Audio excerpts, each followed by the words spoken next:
Sulis. Waalaikumsalam warahmatullahi wabarakatuh, Bu Anis. Bagaimana kabarnya Pak Sulis hari ini? Alhamdulillah baik, Bu Anis. Ya, alhamdulillah baik Pak. Sesuai dengan kesepakatan kita ya Pak, hari ini kita ada jadwal untuk wawancara terkait dengan tugas saya di pendidikan program guru penggerak ya Pak ya, untuk mewawancarai Bapak untuk pengambilan keputusan berbasis nilai-nilai kebajikan sebagai pemimpin. Apakah saya boleh memberikan beberapa pertanyaan kepada Pak Sulis? Sangat boleh, Bu, monggo. Ya, terima kasih Pak. Sebelumnya dipersilahkan Pak Sulis untuk memperkenalkan diri Pak Sulis. Baik, perkenalkan Bu, nama saya itu Sulistiono, SPD SD. Saya selaku Kepala SDN 4 Jigen, Bu, di Kecamatan Jigen ini. Saya ucapkan terima kasih kepada Bu Anis mau terus belajar melakukan pengembangan diri dengan mengikuti program guru penggerak salah satunya. Semoga nanti kedepannya membawa dampak positif bagi Kecamatan Jigen kita. Ya, terima kasih sekali Pak Sulis atas motivasi dan dukungannya untuk saya, sehingga nanti saya akan lebih giat lagi dalam mengikuti kegiatan program guru penggerak ini. Untuk pertanyaan yang pertama ya Pak ya, bagaimana cara Pak Sulis untuk mengidentifikasi permasalahan? Apakah permasalahan ini termasuk nilai dilema etika atau bujukan moral, begitu Pak? Baik, Bu Anis. Untuk dilema etika dan bujukan moral. Jadi untuk dilema etika itu adalah sebuah kasus di mana kita dihadapkan suatu kenyataan bahwa yang satunya itu benar dan satunya juga benar. Jadi sama-sama benar. Sedangkan untuk bujukan moral itu di mana kita menghadapi suatu permasalahan di mana yang satu benar dan kemudian yang satunya bernilai salah, Bu. Baik Pak Sulis, untuk pertanyaan kedua ya Pak ini, bagaimana cara Bapak untuk memutuskan apabila permasalahan tersebut adalah dilema etika, yang artinya itu adalah kebenaran melawan kebenaran? Bagaimana Pak Sulis memutuskannya? Untuk memutuskannya itu yang pertama tentu kita mengadakan identifikasi kasus, Bu.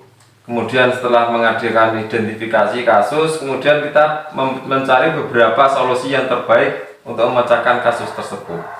Jadi menurut Pak Sulis itu yang pertama adalah mengidentifikasi masalah, kemudian mencari solusi yang terbaik untuk kedua pihak, yang diambil solusi yang terbaik untuk keduanya, begitu ya Pak ya. Untuk langkah-langkah Bapak dalam mengatasi segala permasalahan yang pernah dilalui, apakah langkah-langkah itu seperti apa yang dilakukan oleh Pak Sulis? Untuk langkah-langkahnya, yang pertama seperti saya jelaskan tadi, yaitu mencari jika terjadi suatu permasalahan, kita mencari penyebabnya atau mengidentifikasi permasalahan tersebut. Kita mencari apa penyebabnya dari suatu masalah tersebut, kemudian apakah masalah tersebut berhubungan dengan kasus-kasus lain atau tidak. Kemudian dari beberapa identifikasi tersebut kita mengajak diskusi dari teman-teman guru semuanya, karena saya selaku kepala sekolah belum tentu saya itu dapat dengan sadar dapat menyelesaikan sebuah kasus dengan baik, karena saya menyadari bahwa apa yang saya putuskan belum tentu baik untuk semua bapak ibu guru yang ada di sekolah saya, sehingga kami di dalam sekolah ketika menghadapi satu permasalahan kita mengadakan solusi untuk mencari solusi yang terbaik dari kita semua, begitu. Jadi langkah-langkah yang diambil Pak Sulis ini luar biasa sekali ya Pak ya. Menurut saya itu sangat solutif sekali, karena tadi mencari pemecahan dari masalah, mencari akar penyebabnya, begitu ya Pak. Kemudian dimusyawarahkan beserta dengan anggota yang ada di sekolah ini sangat bagus sekali Pak menurut saya. Kemudian dari berbagai langkah-langkah yang diambil Pak Sulis, mungkin ada langkah yang paling efektif dalam menyelesaikan permasalahan yang termasuk dilema, mungkin Pak bisa diceritakan sedikit. Langkah yang paling efektif ya Bu ya, itu kita ajak berdiskusi, bermusyawarah dari yang memiliki kasus, kemudian dari siapa yang menerima kasus tersebut kita panggil, kita ajak diskusi bersama untuk mencari faktor apa penyebabnya tindakan tersebut atau kasus tersebut, atau kemudian mengapa sampai berbuat seperti itu, dan kemudian alasannya apa sehingga mereka berbuat seperti itu. Setelah itu kita setelah mengetahui alasan atau penyebabnya, kita mencari solusi atau alternatif pemecahan masalah yang dapat menguntungkan dari kedua belah pihak begitu. Jadi menurut Pak Sulis itu langkah yang paling efektif adalah melakukan musyawarah ya Pak ya, kemudian memanggil seorang yang mempunyai permasalahan tersebut, kemudian diajak bicara dari hati ke hati sehingga mendapatkan solusi yang terbaik untuk semuanya, begitu ya Pak ya. Kemudian apa tantangan-tantangan yang dihadapi oleh Pak Sulis dalam penyelesaian masalah tersebut Pak? Contoh Bu ya? Iya bisa. Untuk sebagai contoh, itu dulu saya pernah Bu, itu saya menghadapi sebuah kasus di mana salah seorang siswa itu nakal Bu. Jadi nakal itu dari satu kelas itu mendapat menjadi korban kenakalan dia Bu. Akhirnya pada suatu hari itu ada seorang wali murid protes ke sekolah, dan kemudian kami memberi tindakan. Ternyata pada kemudian harinya tidak hanya wali murid itu saja, kemudian datang beberapa wali murid menyatakan protes terhadap perilaku anak tersebut. Nah, kemudian Ibu, di waktu yang selanjutnya beberapa hari kemudian kami itu mengundang dari semua wali murid tersebut. Wali murid satu kelas kami undang untuk menyelesaikan masalah perilaku anak tersebut. Dan ternyata dari apa yang diutarakan oleh semua wali murid mengharapkan bahwa anak tersebut minta dikeluarkan dari sekolah Bu. Jadi kan kalau seperti itu kan misalkan kurang bagus ya. Jadi kemudian saya memberikan solusi bagaimana apabila anak tersebut tidak kita keluarkan, tetapi kita memberikan skor sehingga anak tersebut hasilnya tidak pergi ke sekolah karena takut untuk mengganggu anak-anak yang lain. Kemudian supaya anak tersebut di rumah saja tapi tetap mendapatkan pelajaran, dan anak-anak yang lain di sekolah masih fokus menjalankan pembelajaran di sekolah tanpa ada gangguan tersebut, sehingga kami mendapatkan solusi tersebut. Orang tua wali murid ternyata setuju Bu.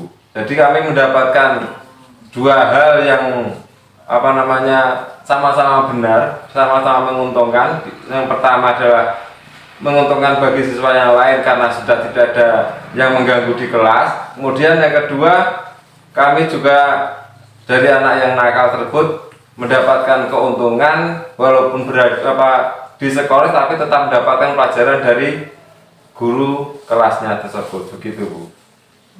Sangat bagus sekali ini Pak. Jadi banyak berkolaborasi baik dengan wali murid, rekan guru, dan anak tersebut sendiri yang mengalaminya ya Pak. Ya. Jadi mengambil solusi yang terbaik untuk semuanya. Jadi saling menguntungkan begitu ya Pak. Ya, kemudian untuk dalam menangani kasus tersebut Pak, apakah Bapak Sulis ini membuat jadwal untuk menanganinya atau dilakukan langsung saat ada kejadian permasalahan?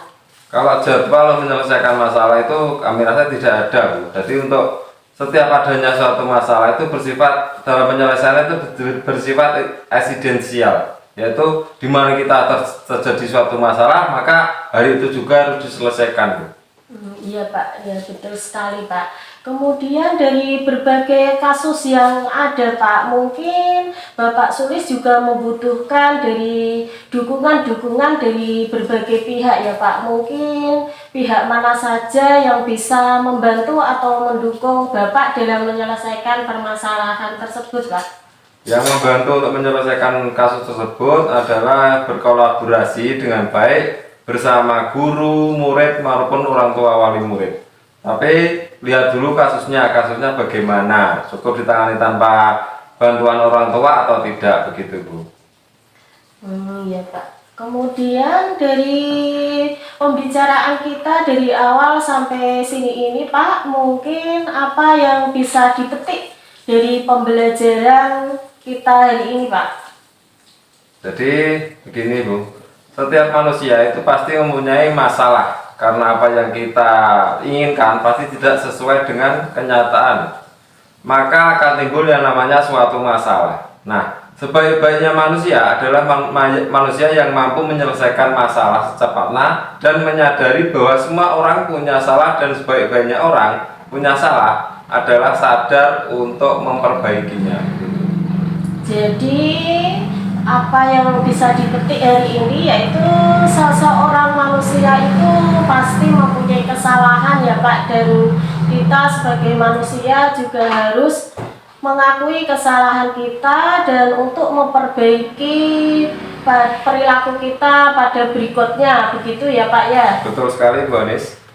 Untuk wawancara hari ini saya kira cukup sampai di sini Pak. Saya ucapkan banyak terima kasih sekali Pak Sulis sudah meluangkan waktunya untuk berdiskusi dengan saya.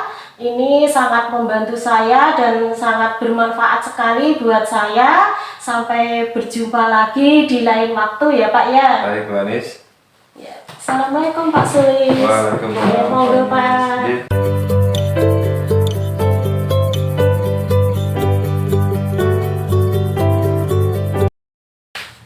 Assalamualaikum Pak Marsam. Waalaikumsalam Bu Anis. Bagaimana kabarnya Pak? Alhamdulillah baik. Hari ini Pak Marsam ada waktu luang apa tidak ya Pak? Siap ada hari ini. Alhamdulillah. Terima kasih Pak. Sebelumnya saya minta maaf ya Pak ya mengganggu waktunya Pak Marsam, karena ini adalah sebuah tugas yang harus saya lalui Pak dari program Guru Penggerak, yaitu terkait dengan pengambilan keputusan berbasis nilai-nilai kebajikan sebagai seorang pemimpin, begitu Pak. Kira-kira Pak Marsam, apa saya boleh untuk mengajukan beberapa pertanyaan kepada Pak Marsam? Boleh. Jadi itu Pak Marsam di sini menjabat sebagai kepala sekolah di SDN 3 Ngebur ya Pak ya.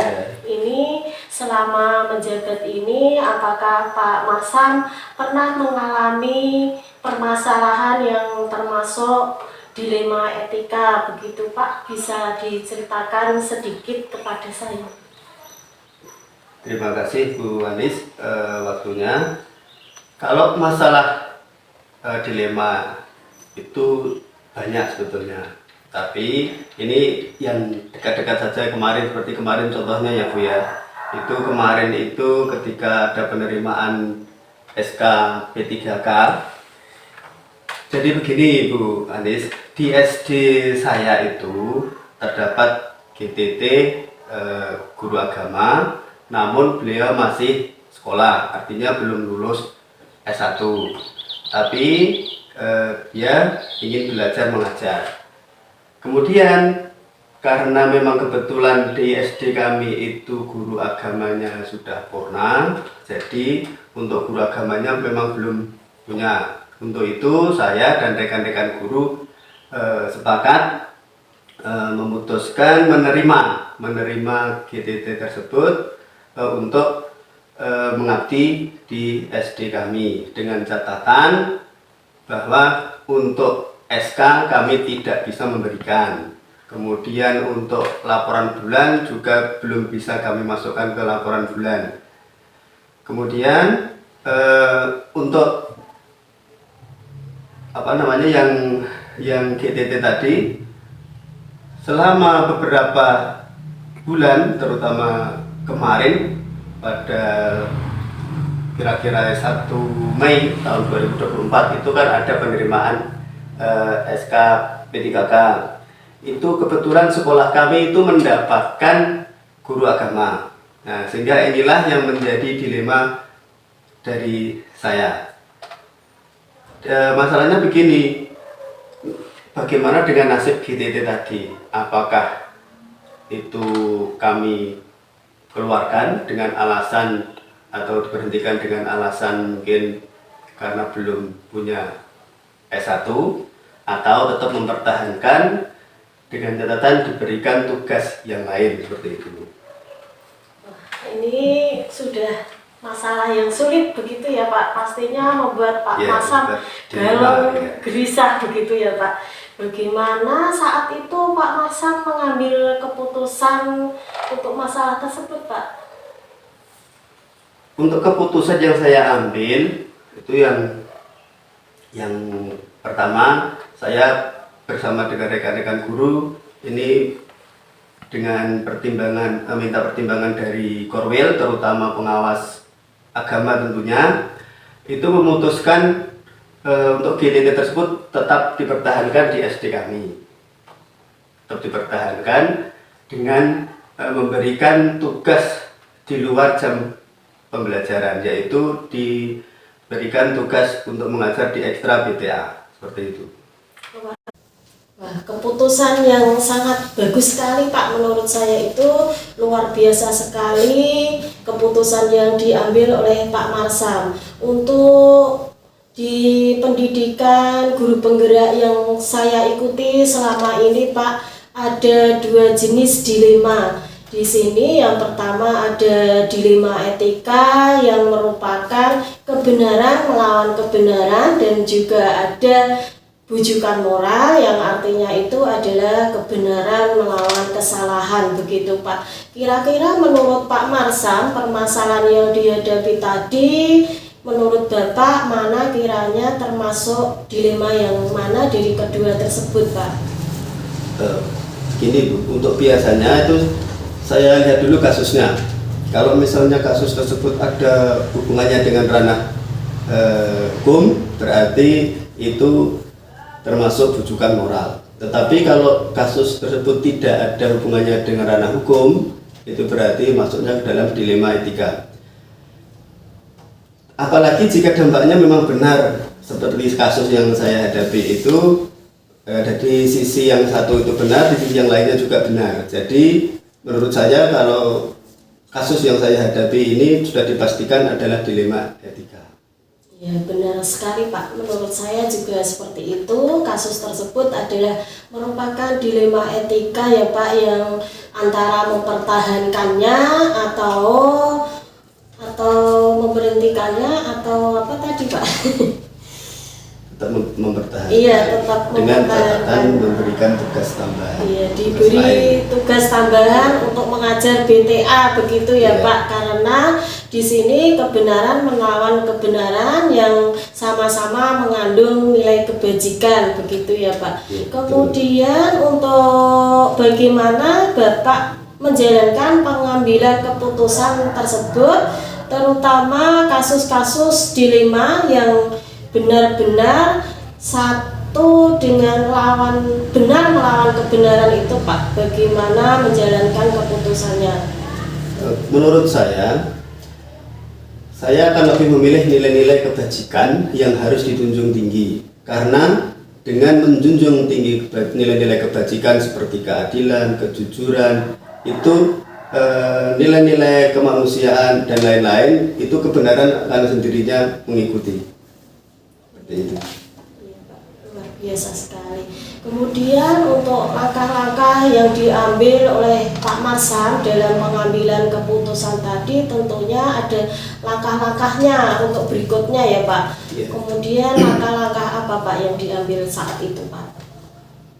Untuk masalah seperti itu biasanya saya memerlukan 3 tahapan. Tahapan yang pertama itu biasanya saya mengkonfirmasi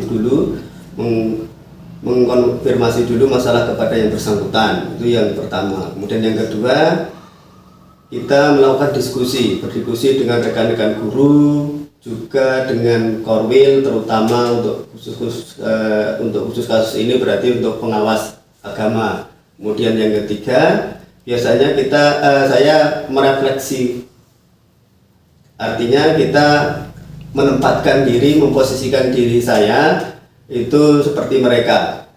Jadi kita akan tahu dengan memposisikan diri kita kepada yang bersangkutan, kita akan tahu seperti apa yang diinginkan dan saya menginginkan diperlakukan seperti apa, seperti itu. Kemudian untuk langkah-langkah yang selama ini diambil oleh Pak Marsam, mungkin ada langkah yang paling efektif dalam menangani seperti kasus dilema ini Pak? Untuk saya rasa untuk semua itu akan efektif jika kita komunikasikan dengan baik ke semua pihak. Jadi, sehingga mereka itu tahu apa yang terjadi pada kita dan kita juga tahu apa yang terjadi kepada mereka. Intinya kita harus mengkomunikasikan dengan baik dengan semua pihak yang terkait tentunya.